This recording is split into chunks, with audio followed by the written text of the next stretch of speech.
রাজশাহীতে হযরত শাহ মখদুম কেন্দ্রীয় ঈদগাহে শুরু হয়েছে ঈদের জামাত। সেখানে আছেন সহকর্মী বুলবুল হাবিব, সরাসরি যুক্ত হচ্ছি তার সঙ্গে। বুলবুল হাবিব, ঈদ মোবারক।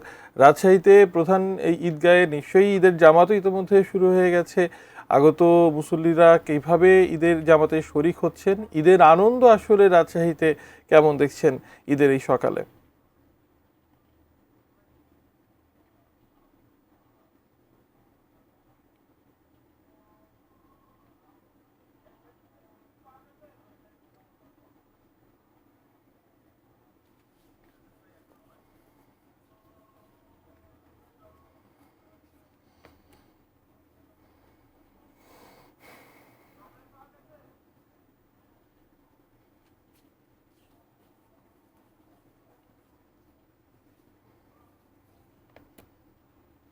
আদায় করছেন এবং ঈদের জামাত আদায় করছেন, কারণ আপনি জানেন যে আসলে মুসলমানদের যে প্রধান ধর্মীয় উৎসব হচ্ছে ঈদ, এবং এক মাস শ্যাম সাধনার পরে এই দিনটিকে ঘিরে কিন্তু আসলে উৎসব আনন্দ এবং উদযাপিত হয়।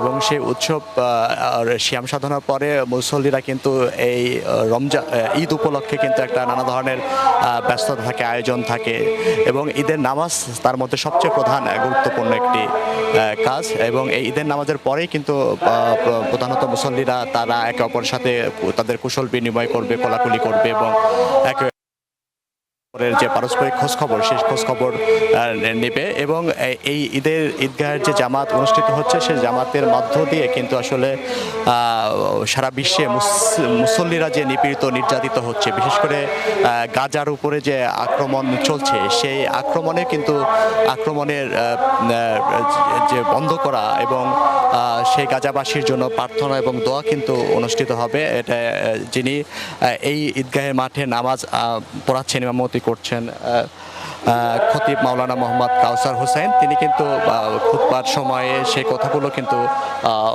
বলেছেন। এবং আমরা দেখেছি যে এই ঈদের নামাজকে কেন্দ্র করে আসলে দূর দূরান্ত থেকে মুসল্লিরা এই ঈদগাহ মাঠে এসেছেন।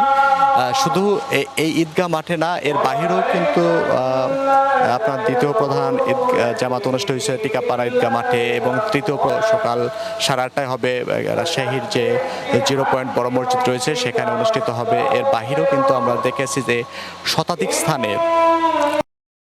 মহাসড়ক রাস্তার উপরে কিন্তু টানিয়ে মানে ব্যানার সামিয়ানা টানিয়ে কিন্তু সেখানেও কিন্তু ঈদের নামাজ আদায় হচ্ছে। অর্থাৎ প্রায় শতাধিক স্থানে কিন্তু আমরা দেখেছি যে মুসল্লিরা এই ঈদ উপলক্ষে ঈদের নামাজ অনুষ্ঠিত হচ্ছে। এবং শুধু রাজশাহী সিটি কর্পোরেশনে এই ঈদের নামাজ অনুষ্ঠিত হয়েছে, এর বাহিরেও কিন্তু আমরা দেখেছি যে বিভিন্ন উপজেলার যে ঈদগাহ মাঠ রয়েছে, গ্রাম ভিত্তিক যে ঈদগাহ মাঠ রয়েছে, সেগুলোতে ঈদের নামাজ অনুষ্ঠিত হয়েছে। অর্থাৎ ঈদের যে সম্প্রীতি, একে অপরের সাথে যে একটা ভ্রাতৃত্ব, সেই বিষয়টি আসলে এই ঈদের জামাত ঈদের নামাজের মধ্য দিয়ে একে অপরের সাথে পারস্পরিক আদান প্রদান করছেন। তো বলা যায় যে সারাদিনব্যাপী ঈদটাকে উৎসব উদযাপন করবে, এবং পুলিশ প্রশাসনও কিন্তু কোনো ধরনের অপ্রীতিকর ঘটনা যাতে না ঘটে সেজন্য তৎপর রয়েছে।